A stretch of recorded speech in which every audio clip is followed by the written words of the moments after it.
sudah lama ini tidak live, ya, tidak live streaming sudah lama. Jalah kesimpulan selama main TikTok, tetap saja beda-beda tipis. Yang menggelar Pangulu Datuk di TikTok itu sama saja dengan di Facebook. Tetap setelah bergelar, setelah dikukuhkan orang ramai, ya setelah bergelar Pangulu Datuk, barulah mau belajar. Nah, jadi menjadi aneh.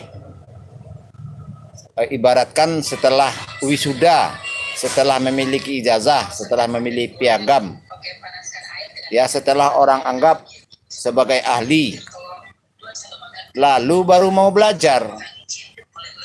Nah, kalau orang yang posisi belajar itu belum bisa menuntut hasil, itu belum bisa menerima gaji, itu belum menghasilkan kebaikan untuk orang banyak. Akhirnya berbeda lah mimpi orang banyak dengan mimpi yang si pemimpin yang dikukuhkan. Nah, jadi makanya lah saya langsung to the point menawarkan program kaderisasi alih generasi, ya, alih generasi dan penyadaran secara terpola, secara terkurikulum. Nah, begitu. Jadi yang lebih efektif itu tetap efektif itu ya, berdialog secara langsung, secara pribadi, lewat nomor WA. Lalu setelah itu, setelah sekira ada 5 atau 4 orang yang sudah saling memaklumi, barulah berdialog. Nah, begitu ya, berdialog tentu saja judul bahasannya sudah jelas. Nah, begitu ya, sudah terpola, sudah tersistem. Nah, begitu ya sahabat. Ini seperti ini contohnya. Ini kita buka kulit tanpa isi aja ya. Ini perlu bahasan lebih lanjut. Tuh, bisa kan membaca? Itu perlu bahasan lebih lanjut, lafal sumpah saksi adat Pangulu Datuk. Ini naskah ini adalah ketetapan Lembaga Kerapatan Adat Alam Minangkabau. Nah, jika seseorang mengakui keberadaan Kelembagaan Kerapatan Adat Alam Minangkabau, ya, tentu saja dia harus mengikut sumpah ini. Tuh lihat, silakan saudara-saudara baca tuh. Nanti ya biar tulisannya terlalu halus. Coba. Tuh. Disampaikan oleh Sayuti Datuk Rajo Pangulu, MPD, Ketua Umum Pucuk Pimpinan Elkam Sumbar, tuh kan? Kan jelas itu. Nah, begitu sahabat. Segala sesuatu itu kan mencang, atau segala sesuatu itu kan harus ada sanad, harus ada rujukan, harus ada referensi, rekomendasi, sebuah statement, sebuah kesimpulan, atau sebuah ketetapan. Tentu ada ketetapan orang banyak dan ketetapan suatu kelembagaan kerapatan yang diakui orang banyak. Nah, begitu ya. Nah, sementara kita lihat dalam kehidupan sehari-hari, sejarah saja para Pangulu Datuk itu awam. Sampai kepada sejarah kaumnya sendiri, sejarah gelarnya sendiri. Nah, jangankan dia tahu sejarah kiri kanan kanagariannya, kabupatennya lebih besar, terus 19 kota, 19 kabupaten. Nah, jika seseorang belum pernah keliling Indonesia, dia belum akan tahu Indonesia, dia belum akan paham Indonesia, dia belum akan kenal. Nah, sementara tingkatan seseorang sebelum bersilaturahmi wujud nyata itu tidak tahu maka tak kenal maka tak cinta. Nah, kelanjutan dari cinta ini barulah orang berkasih sayang, barulah berbuat, barulah bekerja sama, barulah ada bentuk kekuatan. Nah, kalau cuma sebatas Facebook, sebatas TikTok, sebatas YouTube, itu tidak akan ada yang wujud nyata perbuatan, tetap saja sebatas penyimak, pendengar. Nah, dan juga di berbagai grup WA ya sahabat. Jika tidak ada yang menuliskan apa kesepakatan bersama atas kesimpulan yang dibahas berjam-jam. Nah, harusnya per hari ada kesimpulan yang bisa dipertanggungjawabkan. Coba sudah berapa lama sahabat bercerita sejarah, bercerita makna, bercerita hukum, bercerita manajemen. Manajemen ini kan harapan masing-masing, solusi antisipasi dari berbagai hal keruh dan kusut. Ya kan? Nah, jika tidak ada kesepakatan bersama dalam bentuk tertulis dan juga jika tidak ada akan mewujudkan wujud nyata di lapangan, jika hanya sebatas tesis, jika hanya sebatas skripsi, jika hanya sebatas menjadi bahan yang dihimpun atau cuma sebatas disusun dalam bentuk buku, buat apa? Itu percuma. Di mana-mana kita tidak bisa pungkiri narasumber ini sangat sulit saat ini. Narasumber itu terbatas kemampuannya. Makanya kalau untuk Sumatera Barat sendiri, saya coba mendatangi 6 tahap keliling Sumbar, mendatangi berbagai ketua Karapatan Adat Nagari. Satu Karapatan Adat Nagari itu kalau unsur Panggulu, Datuk, Pendito, Malin, Mentidu, Balang, minimal 500 orang. Tidak sedikit jumlahnya. Dan antar beliau-beliau tidak bisa saling melengkapi. Nah, akhirnya saya bisa memberi bukti valid bahwa puluhan Karapatan Adat Nagari. Yuk ngopi dulu. Silakan di subscribe, silakan dibagikan ya. Nah, realita di lapangan begitu. Kalau untuk sejarah, makna, hukum, manajemen, puluhan berarti puluhan kali 500.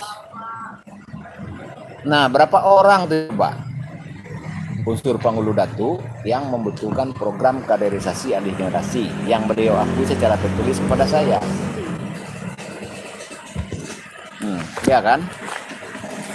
Begitu. Jadi kalau di medsos ini banyak yang beliau bagian pasambahan, beliau bagian sirih panjang, sirih pendek, beliau bagian sepatah kato.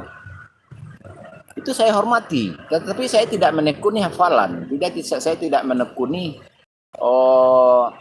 susun kato, saya tidak menekuni gayung bersambut. Nah, saya ini bagian penekunan makna dari apa-apa yang diucapkan. Seperti contoh, ada istilah ninek mama nan kadang bahasa batuah, angku tuangku, suduh bendang, bundokan duang paganagari, ya, ibarat kayu gadang di tengah koto. Kalau siapa itu ninek mama, aku tuangku, Panggulu Datuk, bundokan duang, muda-mudi, ampang limo, kan kita tahu orangnya tuh. Unsur-unsur pejabat kan kita tahu, perlu dibahas. Cuman kita tinggal membahas apa fungsi, tupoksi, SOP, profesional jabatan masing-masing. Dan yang perlu dibahas itu adalah yang disebut ibarat kayu gadang di tengah koto. Nah, itu kan ibarat. Kita harus memandang yang diibaratkan oleh ibarat. Begitu ya. Jadi saya bagian makna. Jadi saya tidak akan melayani gayung bersambut, tidak akan melayani pantun, tidak akan melayani sirih panjang, sirih pendek maupun persambahan dato. Saya tidak akan melayani. Nah, saya fokus kepada makna. Apakah seseorang itu mengerti, tahu, paham, kenal, sadarkah beliau dengan apa yang dia ucapkan? Mulai dari ahli bahasa Indonesia berkosakata, paham nggak dia? Nah, salah satu contohnya begini. Itu kan yang disebutkan tadi itu ninek mama nang kadang bahasa batu ibarat kayu gadang di tengah koto, baure limbago matan. Nah, baure ini saja kita harus bahas. Berapa ure? Di mana ure itu? Siapa wujud orangnya yang sebagai ure? Terus balimbago. Apa itu limbago? Apa juga itu lembaga? Ini perlu pembahasan lebih lanjut. Lalu matan, baure limbago matan. Nah, lalu babatang sandi andiko, badahan cupak jo gantang. baranti yang bari jaga labeh, badaun bimbun jo adat. Babungo patu jo mungkin babuah katobana alia janiah saya nyolandai. Nah kita bahas dulu dari uratnya. Harus satu frekuensi. Nah barulah kita nanti bicara batang tarandam. Nah batang tarandam ini apa pula? Jadi bahasan saya pelan-pelan. Tidak orang yang pengucap, penghafal, saya bukan tipe begitu. Nah ya lalu batang tarandam. Selama ini kan ngambang, selama ini kan dimaknai pergi merantau miskin bisa jadi kaya.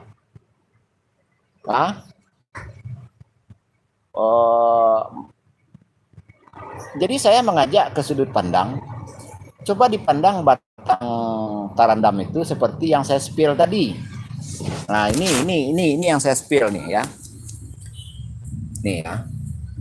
Batang tarandam, coba kita maknai batang adat sedang tarandam saat ini. Budaya sedang tarandam, adat sedang tarandam, agama sedang tarandam. Nah, ini 4 di luar kehidupan sehari-hari. Nah, kita bahas secara mendalam. Ini 4 yang di dalam.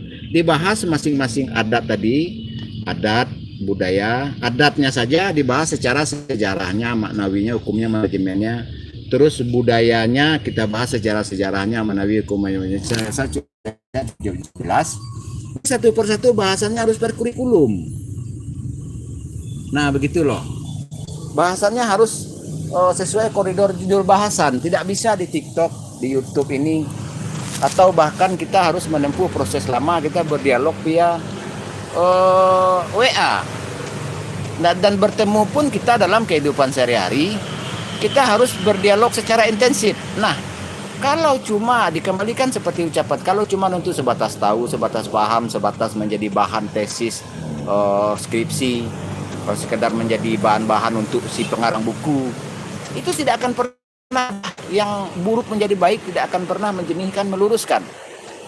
Nah, jika memang benar apa yang kita anut, misalnya sejarah suatu wilayah, atau kebenaran kesultanannya, kerajaannya, kebenaran gelar pangulu datuknya, itu harus ada kekuatan hukum seperti Karapatan Adat Nagari, Elkam Provinsi Sumbar itu sampai saat ini tidak ada legalitas hukumnya. Jadi Karapatan Adat Nagari kan ada undang-undangnya bebas berkumpul. Banyak yang muda-mudi saja bisa dia mengurus legalitas hukumnya. Kenapa tidak bisa seperti balai adat? Itu kan balai adat di luar Karapatan Adat Nagari itu kan dia bisa juga harusnya untuk melegalkan, bikin legal standing status hukumnya. Nah, supaya nanti kalau berhadapan dengan hukum tata pemerintahan bisa bersinergi. Jika ada pemain-pemain, dan sekarang memang banyak pemain-pemain hukum tata pemerintahan itu memainkan hukum pemerintahan itu sendiri untuk mengkhianati negara dan mempermainkan hukum adat, hukum budaya yang ada dalam hukum tata negara untuk menzolimi ranah adat, ranah budaya. Contohnya, perebutan perampasan hak wilayah tanah di Sejunjung 7.400 hektar. Lalu di Pasaman Air Bangis yang lagi demo baru-baru ini bulan Agustus ini ya 2023 ini, itu perebutan perampasan hak wilayah dan dicaplok oleh yang bekerja sama antara pengusaha dengan penguasa. Itu terlibatlah tentunya pasti muspidanya, semua unsur yang termasuk unsur nenek mamanya, pengulu datuk pucuk adatnya pasti terlibat. Tidak mungkin mereka tidak tahu, karena nanti akan menyalahi transaksi HGU HPH ya. Jadi di Pasaman itu, di Air Bangis itu sudah 2 gelombang demonstrasi belum membuahkan hasil, masih ditepis saja sama Pemprov, sama gubernur, sama macam-macam bupati. Itu 30.162 hektar. Belum lagi yang di Pesisir Selatan, belum lagi yang di Damas Raya. Sejunjung tadi sudah disebutkan, itu kasus-kasus baru, belum lagi yang lama. Nah, ini membutuhkan kekuatan barisan adat, membutuhkan kekuatan pejabat adat, pemangku adat, dan masyarakat adat. Masyarakat adat bukan saja yang bergelar pangulu datuk kesultanan, tidak. Setiap manusia itu beradat, kawan. Nah, makanya saya ajak kembali kepada kosakata. Nah, kosakata, terutama yang kayak yang banyak yang perlu diiniin, yang perlu dibahas itu. Nih sahabat lihat nih tuh. Nah, Ini Pasaman itu, banyak rujukan 19 kota 19 kabupaten itu saya banyak menarik data informasi kemarin itu tuh. Nah, jadi seluruh Nusantara, kalau untuk di Sumatera Barat saja itu harus orang Sumatera Barat itu harus memahami. Orang Sumatera Barat itu orang Minang tidak hanya bersuku, dia juga bermarga. Salah satu contohnya Wali Nagari Cubada itu. Wali Nagari Cubada itu ada namanya M. Dahrir Lubis. Silahkan dicek Wali Nagari Cubada. Itu di tahun kira-kira 2011. Pernah marga Lubis. Dan lalu Nasution, Ketua Lembaga Adat Nagari, Raja Mangata, Adnan Nasution. Tuh, orang Minang. Nah, juga sebagai Singojoyo, cucu dari Bizi Lubis. Masih ada sampai saat ini. Masih ada. Jadi kita harus berbagi data. Jadi ini harus diproses, harus bertanggung jawab semua. Seperti tuangku yang di Pertuan Daulat Paribatu, Henry Eka Putra, yang di Pertuan Kenali Asrul, Tuan Kali Basa Sundata tuh, yang di Pertuan pada Unang Rao, Reza Pahlepi itu, tuangku Bagindo Kali Kumpulan Kairul. Elkam Pasaman Sultan Tuan Kali Basa Pak Yurizius tuh. Jadi begitu sahabat.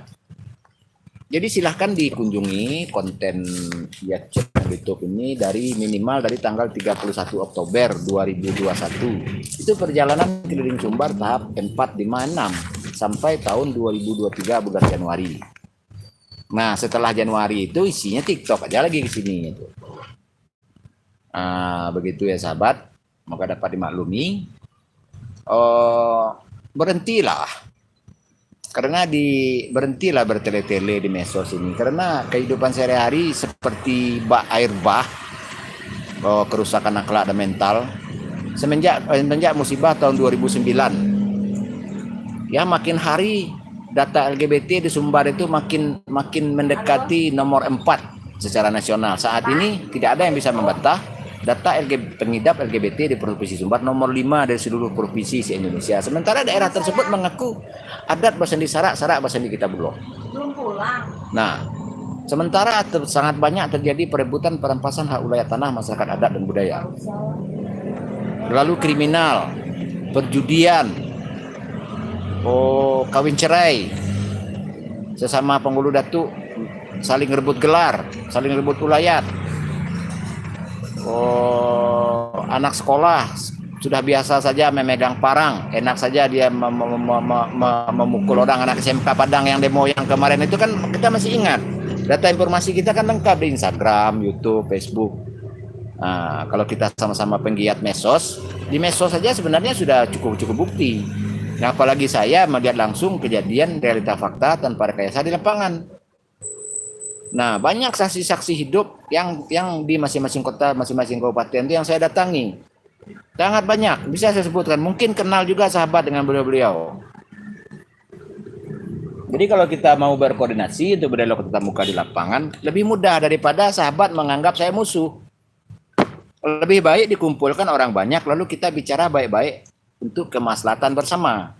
Daripada sahabat mendahulukan ego pribadi, yang mau membunuh saya, mau membantai saya, mau mendatangi saya. Itu tidak perlu. Karena kita awalnya berjumpa adalah membicarakan kemaslahatan umat. Tidak ada urusan pribadi di sini. Sebagai contoh, bahkan tidak ada urusan pribadi.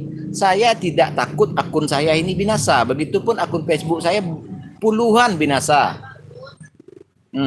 Saya tidak ada ini follower. Dan akun Instagram saya juga puluhan binasa. Kalau yang sudah lama kenal pasti tahu. Begitupun akun YouTube 2 binasa sebelumnya. Andi Rajo Minang 1, Andi Khalifah ABS SPK 1. Sebelum konten yang saat ini. Nah, begitu ya. Moga dapat sahabat maklumi. Jadi percuma juga saya melayani dialog terlalu berlarut. Percuma juga saya bikin konten lagi, padahal konten sebelumnya itu juga sudah melebihi untuk judul bahasan. Nah, jadi kalau ada kekuatan sejarah harus ada dijadikan kurikulum. Harus ada kekuatan. Kalau yang sejarah yang abu-abu itu tuh tidak penting, harus dihapuskan. Dan kalau berhubungan gedung tersebut harus dirubah nama. Seperti korupsi dinas kebudayaan saat ini yang mangkrak gedung sebelah itu harus diproses.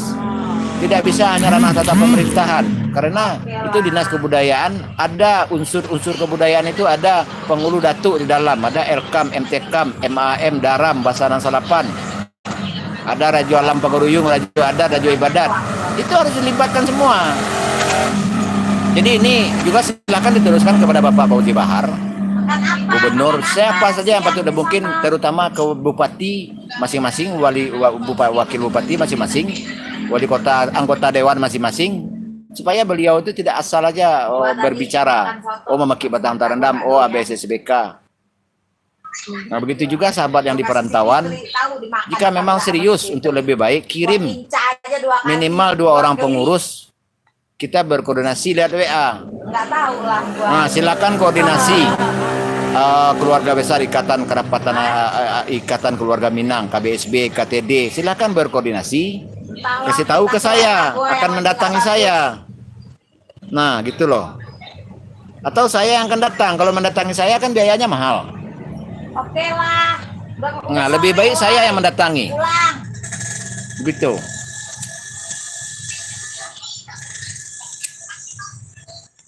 Metode Makati itu tidak manjur 2 jam 3 jam itu tidak cukup waktu. Percuma, itu cuma untuk menguntungkan kepentingan pribadi Makati dan kepentingan golongan-golongan beliau. Penghasilan dari YouTube. Ya, terus yang kita dapat selama ini apa? Orang tidak bisa mengadu kepada dia kena rebut rampas wilayah tanah, tidak bisa. Gitu. Kalau tidak ada kekuatannya buat apa? Nah, nantilah dulu belakangan kita bicara ranah hukum agama Islam macam-macam, karena pesan leluhur itu diri jago adat jolimbago, nak baru dirikan agama. Nah, sekarang ini yang terjadi, beliau tidak tahu apa yang adat dan budaya, ngotot aja bicara agama. Ya tentu saja salah penempatan. Ranah adat tidak bisa ditanggapi dengan pola pikir budaya. Pola pikir budaya tidak bisa ditanggapi dengan pola pikir adat. Apalagi pola pikir tentang pemerintahan ditanggapi dengan pola pikir ajaran agama Islam, tidak cocok. Tidak akan nyambung, yang ada itu akan ribut. Nah, jadi sekalian di Patani, Malaysia, Brunei, Filipina, kalau untuk secara internasional dikelola ahli sejarah negara masing-masing, lalu undang saya ke grup WA-nya. Bisa kita berbagi data. Jangankan cuma di Nusantara, yang di luar negeri begitu metodenya. Jika sahabat tetap saja takut ketahuan kekurangannya, takut mendatangkan, malu pula mendatangkan narasumber, ahli sejarah kita ada, lakukan dulu uji kelayakan ke sejarah. Dan selama ini memang tidak mampu. Akhirnya kita masing-masing menggali dari sana, menggali dari situ. Kekurangan terus. Intinya adalah sekian banyak akibat kekurangan narasumber yang komplit. Nah, begitu ya sahabat.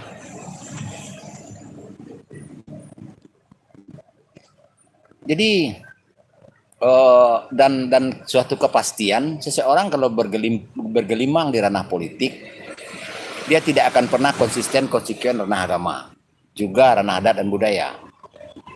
Orang-orang yang konsisten itu dia di ranah adat budaya, konsisten dia di ranah adat dan budaya, dan bersinergi dia dengan unsur lain. Kalau ada menguntungkan ranah adat budaya, baru dia bekerja sama. Dan ranah adat budaya itu urusan kebersamaan. Tetapi kalau dia mengaku ranah adat dan budaya, tetapi lalu dia mengaku bersinergi dengan tetapi dia mengambil kepentingan pribadi, itu dia menzolimi adat dan budaya namanya. Jadi kurang-kurangin lah Buya Azistawardi mengutamakan kepentingan pribadi dan golongan. Tidak bidang sejarah, serahkan pada ahlinya. Salam juga buat Tuanku Guru Fikri Juliansah, Ketua Kedatuan, ya semuanya, seperti Sri Sultan Rusdalina Yasah, Ratu Ayu, Indro Puro, Nayasa Firmansah juga, Yudi Prayoga, semuanya di Medan Baru Aceh. Cobalah lebih terstruktur, lebih sistematis, lebih terpola, terkurikulum. Jangan cari celamat masing-masing. Jangan dikhianati terus leluhur. Sadarilah, kalau memang orang jalur kerajaan, sadari apa yang terjadi. Terutama sadarilah, pernah terjadi pembantaian besar-besaran tahun 1946. Itu banyak yang diperkosa penerus kesultanan, banyak yang dibantai, banyak yang diusir dari wilayah tersebut, dan tinggallah para pengkhianat. Maka timbullah istilah Londo Ireng. Orang-orang tersebutlah yang memutarbalikkan fakta sejarah. Salah satunya di Pegaruyung. Kalau di Palembang itu istilahnya satu orang, kalau nggak salah Sultan Adil namanya. Di Betawi itu Saidi itu. Jadi para ahli sejarah Nusantara ini harus diproses. Jadi mudah-mudahan keluarga Semende ada koordinasi dengan para mahasiswa, mau duduk di kafe mana, di pondok mana. Mudah-mudahan secepatnya terwujud. Kami sudah berbicara, berdialog lewat WA. Mudah-mudahan berikut sekalian pada pertemuan tersebut Bapak MK Indra, Bapak Mak Datu Langgam 67, Langgam 67, Koto Pediang, Datu Gadang ya, di sini Bakar, dan beberapa pengurus IKM, KBSB, KTD secara besaran aja langsung. Jangan tanggung-tanggung kalau sekali pertemuan, bikin pertemuan akbar atau di Hotel Unimeri, Emersia, di situ adakan. Agak lambat tidak apa-apa, pokoknya dalam tahun ini gitu loh. Jangan buru-buru. Tapi kalau cuma pertemuan untuk koordinasi, ya boleh-boleh saja. Tapi jangan begitu-begitu terus. Istilah mengundang, nggak boleh mengundang 5 orang, 10 orang. Lama-lama itu harus ada pesta, harus ada ramainya, harus ada akbarnya. Begitu, tidak masalah mau kita adakan pertemuan di Palembang atau di Lampung sini atau di Padang atau tidak masalah. Yang penting itu pribadi seseorang itu menguasai tidak jalur estafet sejarah, tidak masalah. Dan yang jelas adalah Nahdlatul Budaya tidak bisa memakai pola pikir agama Islam, tidak bisa, harus berikut. Mau dia Hindu, kalau dia menguasai sejarah ikut. Nasrani dia menguasai sejarah ikut. Nah, kita tidak membahas politik, kita tidak membahas ajaran agama tertentu. Ini bicara jalur estafet leluhur. Ada leluhur itu malah yang banyak yang belum menganut bernama agamanya. Ada yang cuma berpola pikir tauhidiyah. Nah, pola pikir tauhid saja. Seperti contoh sekarang ada banyak Dayak, ada banyak Mentawai, sudah pada berpendidikan sekarang, udah pada intelek. Walaupun masih ada suku anak dalam yang belum ada keluar, tapi udah banyak jadi polisi, tentara, sarjana, sudah banyak orang kubu. Ya, sahabat Portal Jambi, Moro Tebo itu. Goa, Bone, Toraja, ya, di Luwu itu tuh harus berikut, termasuk tokoh-tokoh yang dari Papua, yang dia jalur Papua ini kan keturunannya dari Papua Nugini, dari aborigin. Jadi harus disadari jalur estafet masing-masing dari Cina Selatan kah, dari Madagaskar kah, dari Malaya, dari jalur Patani, Thailand, Patani, Malaysia, dari Singapura kah. Harus disadari garis jalur leluhur masing-masing itu dari mana, jalur kesultanannya dari mana. Apakah kesultanannya itu dari Selir, apakah kesultanannya dari putri mahkota, putri tanpa mahkota, ataukah dari putri bermahkota. Harus jelas, jangan ada berebutan. Disadari dulu posisi masing-masing, porsi masing-masing. Jadi ini tantangan buat ahli sejarah. Inilah yang harusnya beliau, yang tuan-tuannya lurus jernihkan selama ini. Nah, seperti BAM yang lama, kenapa ditarik? Itu harus bertanggung jawab semua penyusun. Nah, harus sebelum ditarik yang lama harus ada gantinya yang baru. Sementara sampai saat ini tidak ada gantinya BAM di Sumbar itu, budaya adat alam Minangkabau itu tidak ada gantinya, ditarik begitu aja. Sementara isinya keruh dan kusut. Tentu saja yang sudah lewat 6 tahun menganut, tentu saja sesat dia. Nah, inilah yang membuat sulit kita dalam berdialog. Dia pernah doktrin paham sesat. Nah, begitu. Cuman yang jelas kalau sebagai pedialog harus memegang data informasi, harus terbukti dia pernah terjun ke lapangan, mengenai pergaulannya harus luas. Nah, oke, 30 menit cukup sekian, terima kasih. Wabillahi taufiq wal hidayah. Assalamualaikum warahmatullahi taala wabarakatuh. Ya, saya asal Nagarian Kecang, Kabupaten Solo, Tapian Danau Senggara, berdomisili di Bandar Lampung Kota. Saya tidak ada ingin tampil sebagai ahli sejarah, ahli adat, ahli budaya. Saya tidak ada tampil merasa lebih baik daripada yang lain. Saya tidak ada ingin dianggap sebagai narasumber. Tidak. Saya hanya penekun yang ada yang di-spill di awal tadi. Nah, saya penekun ini. Nah, saya penekun ini, jadi mempunyai banyak kesimpulan. Ya, saya mempunyai banyak kesimpulan, silahkan di screenshot. Nah, saya punya banyak kesimpulan, saya punya istilah, saya punya banyak relasi. Nah, itu yang saya utarakan, itu yang saya publikasikan. Bukan saya merasa lebih baik daripada yang lain.